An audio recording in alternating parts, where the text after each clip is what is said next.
What is blockchain? अगर हम blockchain को समझें तो ब्लॉकचेन दो शब्दों से मिलकर बना है, ब्लॉक विच इज दिस। अब ब्लॉक, ये आपको देख के याद आ रहा होगा कि बचपन में हम लोग गेम खेला करते थे जिसके ऊपर हम ब्लॉक के ऊपर ब्लॉक के ऊपर ब्लॉक के ऊपर ब्लॉक बिल्ड किया करते थे।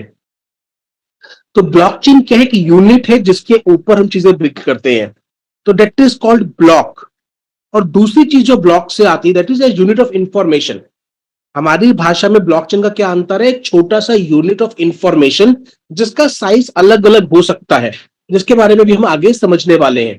ब्लॉक और चेन। ब्लॉक शब्द का दो मतलब है यहां पे। फर्स्ट है यूनिट ऑफ इंफॉर्मेशन, कि हमारे पास एक छोटी छोटी यूनिट्स होती है जिसके अंदर इंफॉर्मेशन स्टोर की जाती है। और दूसरा आता है ब्लॉक। ब्लॉक का मतलब है उसको बंद कर देना। जैसे हम घर की अगर सफाई करते हैं, सफाई करने के बाद हम एक डब्बे के अंदर सामान भर दें और ऊपर उससे से सील करके बाहर एक पर्ची लगा दें कि इसके अंदर क्या क्या रखा हुआ है।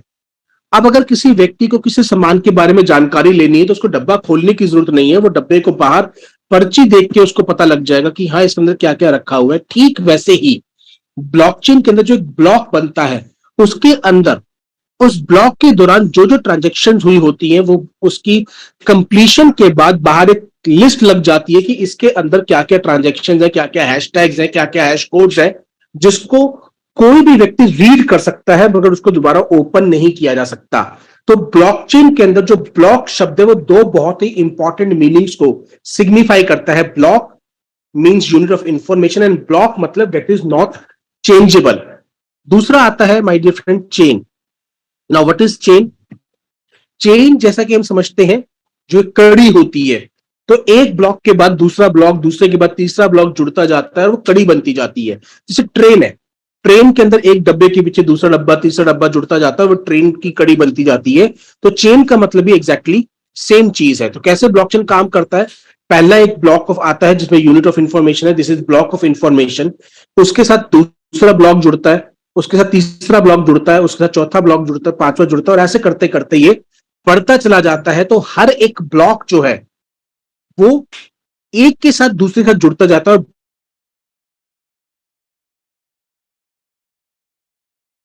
नहीं कर सकता, केवल देख सकता है, रीड आउट कर सकता है, बट उसके अंदर कोई भी चेंजेस नहीं किए जा सकते, कोई भी बदलाव नहीं किए जा सकते। इसीलिए इसको ब्लॉक चेन का नाम दिया गया है। एंड माई डियर मैं एक चीज यहाँ पे वो क्लियर करना चाहता हूं कि बहुत सारे लोगों को लगता है कि भाई ब्लॉकचेन का जो इजाद है वो संतोषी शुक्र संतोषी नाकामोटो जिन्होंने बिटकॉइन को बनाया उन्होंने किया। तो मैं आपको बताना चाहता हूं ब्लॉकचेन का इजाद उन्होंने नहीं किया।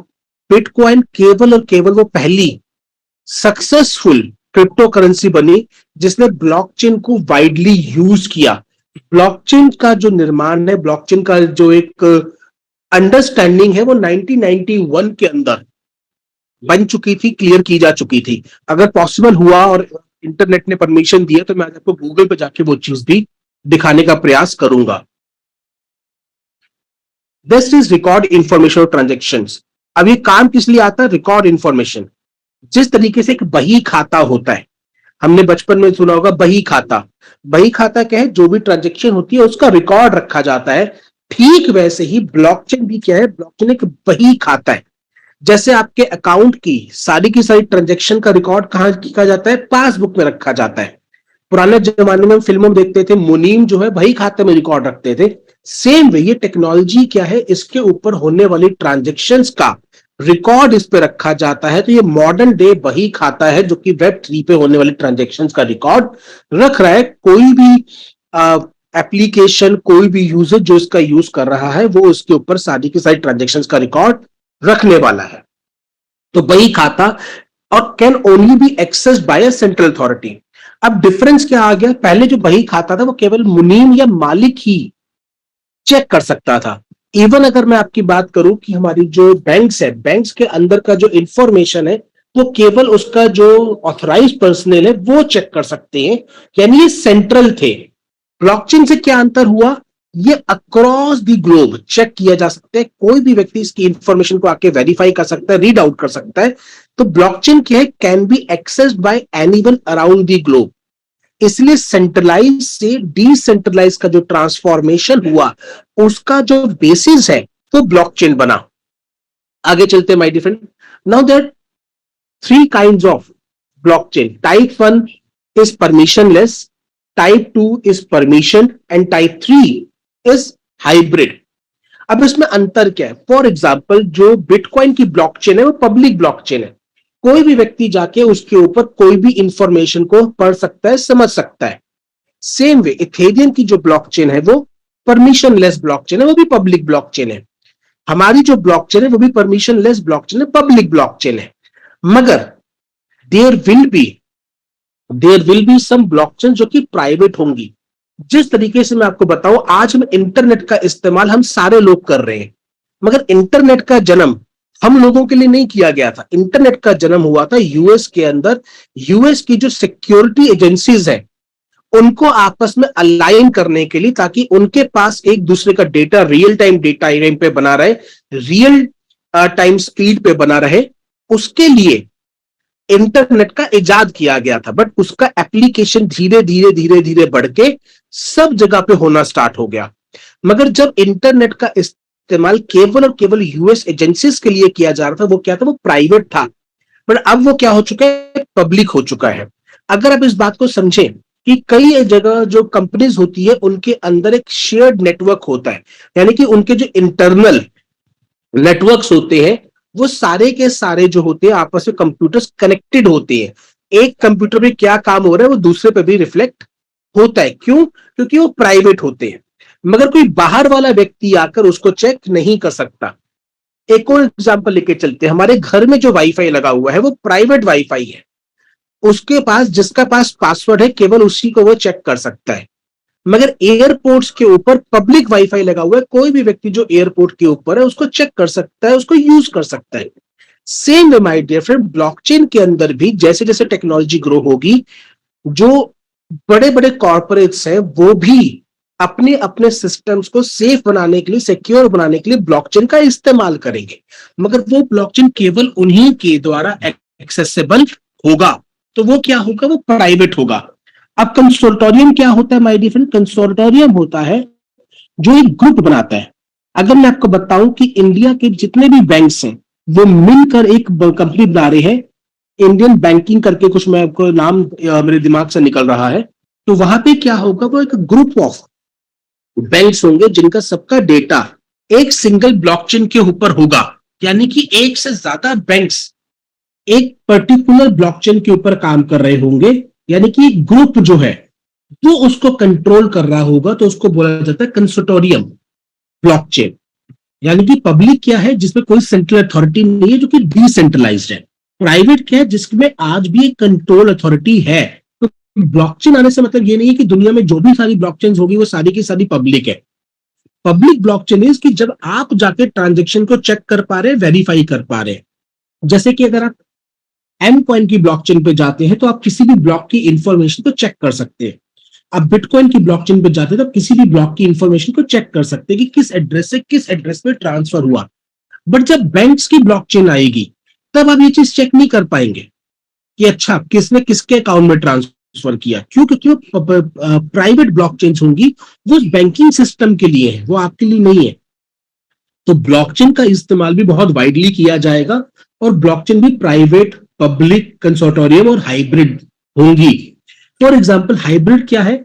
जैसे आज एटीएम में जाता हूं तो एटीएम के अंदर माय डियर फ्रेंड मुझे मेरी जरूरत के चार सामान जो है मिलता रहता है, दिखता रहता है।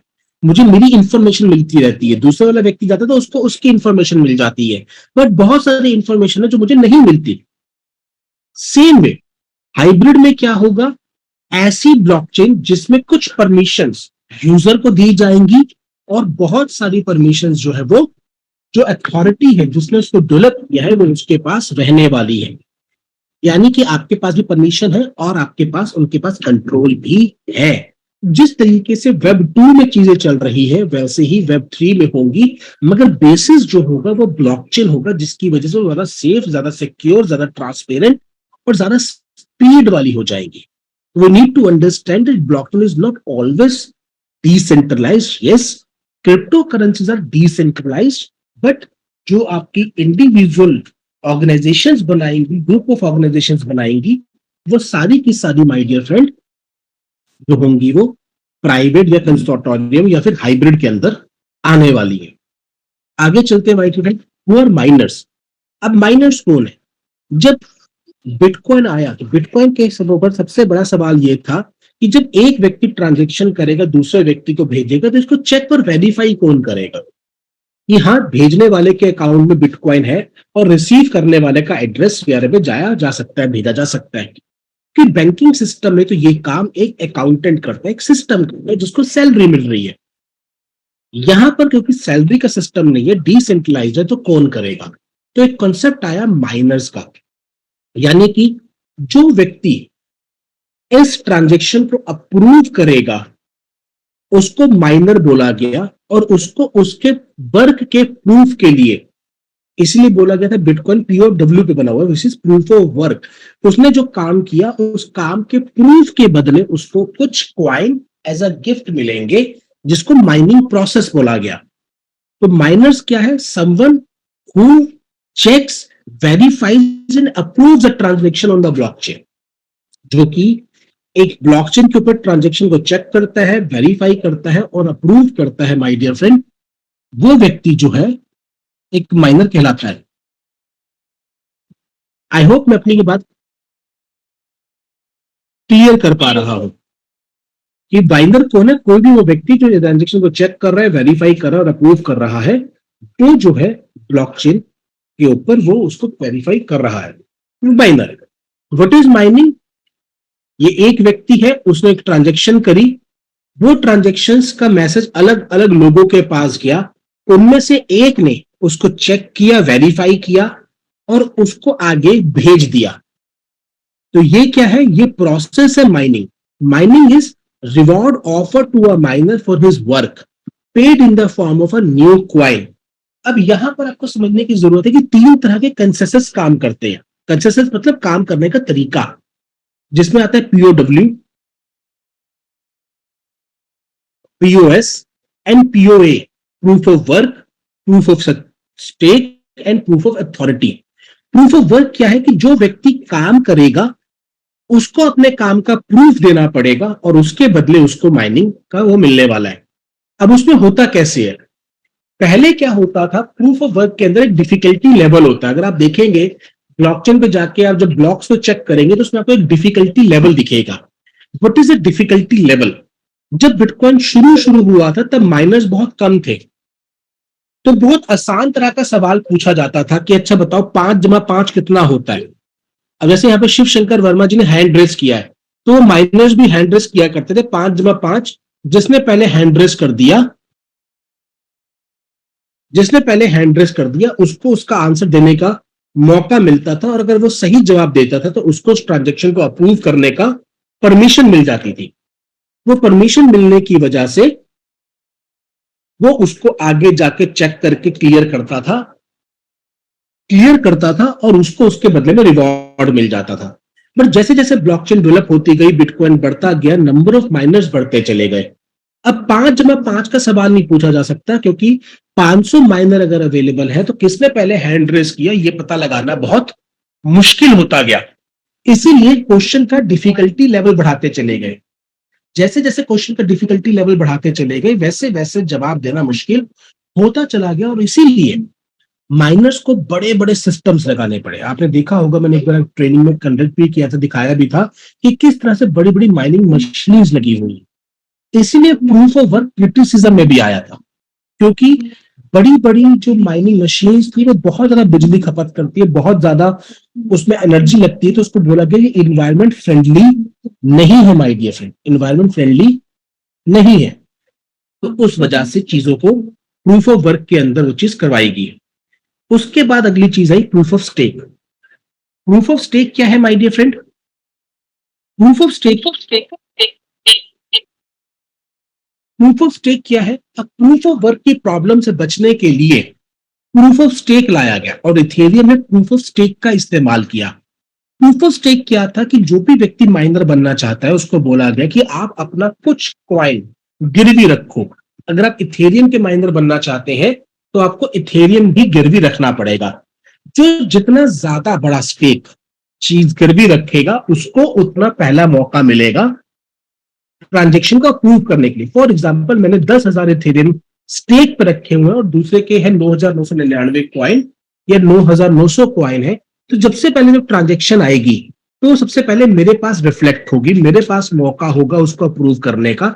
अगर मैंने गिवन पीरियड ऑफ टाइम के अंदर उसको अप्रूव नहीं किया तो वो अगले व्यक्ति के पास चली जाएगी। सेम वे अगर मैं आपको एक एग्जाम्पल बताना चाहूं तो मैं आपको एक एग्जाम्पल देना चाहता हूं जिसको आप चेक भी कर सकते हैं, जो कि हमारे ट्रेडिशनल बिजनेस का एक एग्जाम्पल है, जस्ट डायल। जस्ट डायल एक सर्विस है जिसमें आप 10 बार 8 दबाते हैं, 8888, 10 टाइम्स 8 उनका नंबर है। आप उस पर फोन करके किसी भी चीज की जानकारी ले सकते हैं कि भाई मुझे अपने घर का कंप्यूटर ठीक करवाना है, तो मेरे एरिया के कंप्यूटर डीलर्स का मुझे नंबर दे दिया जाए। अब जस्ट डायल क्या करता है?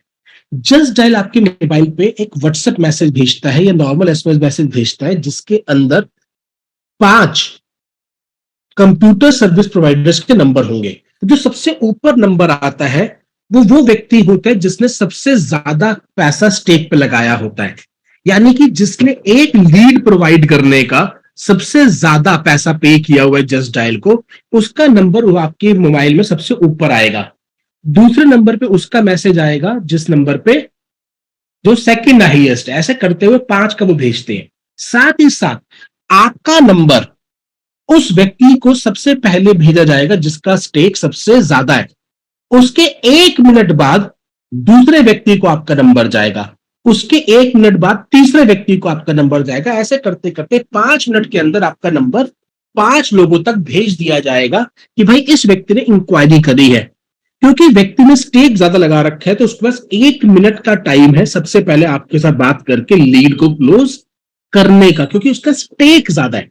सेम तरह की प्रोसेस कहीं ना कहीं ब्लॉकचेन पे अप्लाई करी गई इथेरियम के द्वारा प्रूफ ऑफ स्टेक के अंदर। तो माइनर जिसके पास सबसे ज्यादा स्टेक है उसको प्रायोरिटी दी जाती है my dear friend, to approve the transaction first. उसके बाद वो सेकंड थर्ड के ऊपर जाती है। तो प्रूफ ऑफ स्टेक और कुछ नहीं है, जिसके पास जितना ज्यादा स्टेक है उसको पहले परमिशन दी जाती है। इससे फायदा क्या है? इससे जो यूजेज ऑफ इलेक्ट्रिसिटी है वो बहुत कम हो गई in terms of proof of work के मुकाबले प्रूफ ऑफ स्टेक के अंदर स्पीड बढ़ गई, क्योंकि कम लोग फाइट कर रहे हैं सेम चीज के लिए। मगर यहां पे सेफ्टी क्यों बनी रहेगी? क्योंकि उनको एक ट्रांजेक्शन अप्रूव करने पर जितना क्वाइन मिलने हैं उससे कहीं ज्यादा क्वाइन उन्होंने गिरवी रखे हुए हैं। अगर वो कुछ भी गड़बड़ करेंगे तो उनका वो सारा का सारा स्टेक वहां से उनसे ले लिया जाएगा। तो उनका दांव पे बहुत सारी चीजें लगी हुई है, जबकि उसके बदले जो उनको मिलने वाली चीज है वो बहुत कम है। अगला आता है प्रूफ ऑफ अथॉरिटी। अब प्रूफ ऑफ अथॉरिटी में क्या हुआ? इस प्रोसेस को और फास्ट करने के लिए उन्होंने प्रूफ ऑफ स्टेक को और प्रूफ ऑफ अथॉरिटी को मिक्स कर दिया। इसमें क्या हुआ? उन्होंने इसको सबसे पहले यूज किया बिनेंस ने। उन्होंने 21 माइनर्स को चुना जिनकी जो क्रेडिबिलिटी है वो सबसे हाई थी, और उनसे एक बड़े लेवल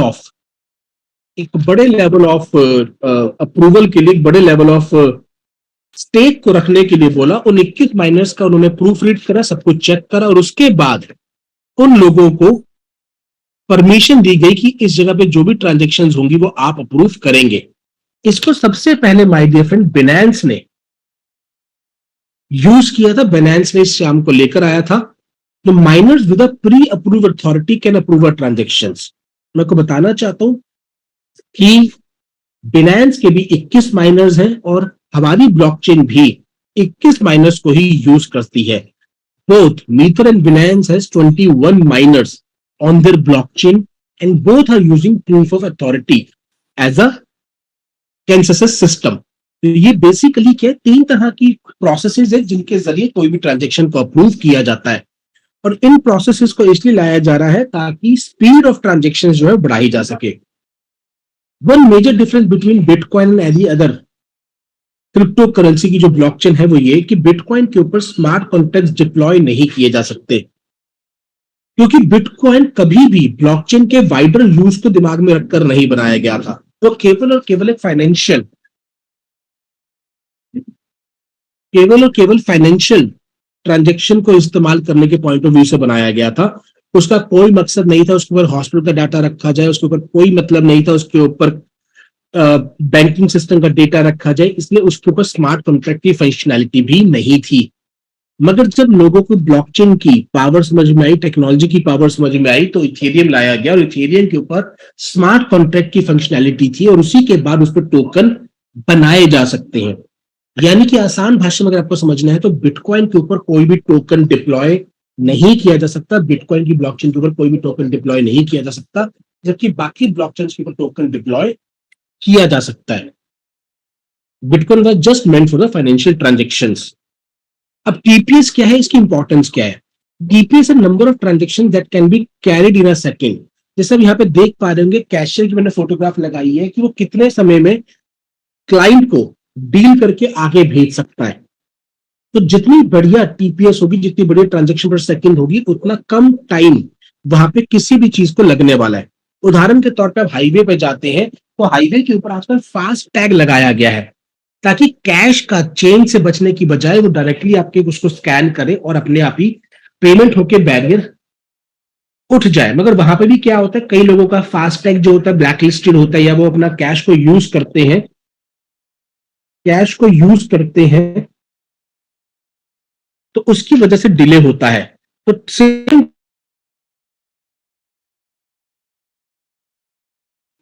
सेम वे ट्रांजेक्शन पर सेकंड इज कि आपकी ब्लॉकचेन एक सेकंड में कितनी ट्रांजेक्शन्स को गो थ्रू कर सकती है। अब इस बात को समझना जरूरी है कि बैंडविड्थ कितनी है और कितनी ट्रांजेक्शन उस पर हो रही है, दोनों अंतर है। फॉर एग्जाम्पल कि आपकी बैंडविड्थ तो है 20 MBPS की, मगर उसके ऊपर भी यूजेज इतना नहीं हो रहा। Same way my dear friend,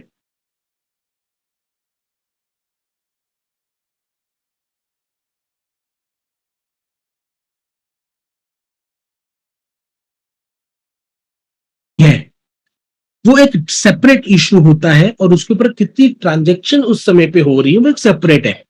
for example अगर मैं बात करूं कि ट्रोन की जो ब्लॉकचेन है वो लगभग 2000 ट्रांजेक्शन एक सेकंड में कर सकती है, पर जरूरी नहीं है कि उस एक सेकंड में उसके ऊपर 2000 ट्रांजेक्शन हो भी रही हो माय डियर फ्रेंड। उसके ऊपर उससे कम ट्रांजेक्शन भी हो रही सकती है माय डियर फ्रेंड। तो ये कंपल्सरी नहीं है कि उसके ऊपर 2000 ट्रांजेक्शन होंगी ही होंगी, ऐसा कोई कंपल्शन। ठीक है my dear friend,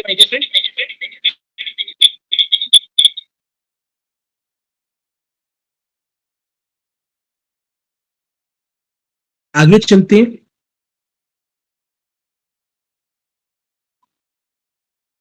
it is like speed public bandwidth of the internet. जैसे इंटरनेट की स्पीड और बैंडविड्थ होती है, ठीक वैसे ही टीपीएस होती है। जितनी ज्यादा टीपीएस होगी उतना बेहतर वो ब्लॉकचेन होगा, बिकॉज भविष्य में उतने ज्यादा टोकन उस पर डिप्लॉय होने की संभावना बढ़ती चली जाएगी। Higher the TPS means faster services, जितने बेहतर टीपीएस होगी उतनी फास्टर सर्विस मिलने वाली है। अब ये अदर क्रिप्टो करेंसी बल्कि वर्सेस वीजा का कंपैरिजन है। वीजा लगभग 24,000 ट्रांजेक्शन पर सेकंड करता है। आपने कई बार देखा होगा कि आपने क्रेडिट कार्ड या डेबिट कार्ड स्वाइप किया, आपने सब कुछ सेम डाला, पासवर्ड भी ठीक डाला, बट फिर भी आपकी ट्रांजेक्शन डिक्लाइन हो जाती है। रीजन बीइंग क्योंकि वो उसकी टीपीएस से बाहर चली जाती है। तो वीजा जो है वो 24,000 ट्रांजेक्शन पर सेकंड को कर सकता है। और ये एग्जाम्पल है कि बिटकॉइन केवल अप टू 7 कर सकता है, जनरली 4 कर रहा होता है। इथेरियम लगभग 28 तक कर सकता है, डैश 48 तक कर सकता है, आपका जो बिट शेयर्स है वो 3300 तक कर सकता है। ट्रॉन के यहाँ पे एग्जांपल नहीं दे रखा, ट्रॉन लगभग 2000 कर सकता है माय डियर फ्रेंड। और वीजा जो है लगभग 24,000 ट्रांजेक्शन्स को कैरी थ्रू कर सकता है एक सेकंड के अंदर।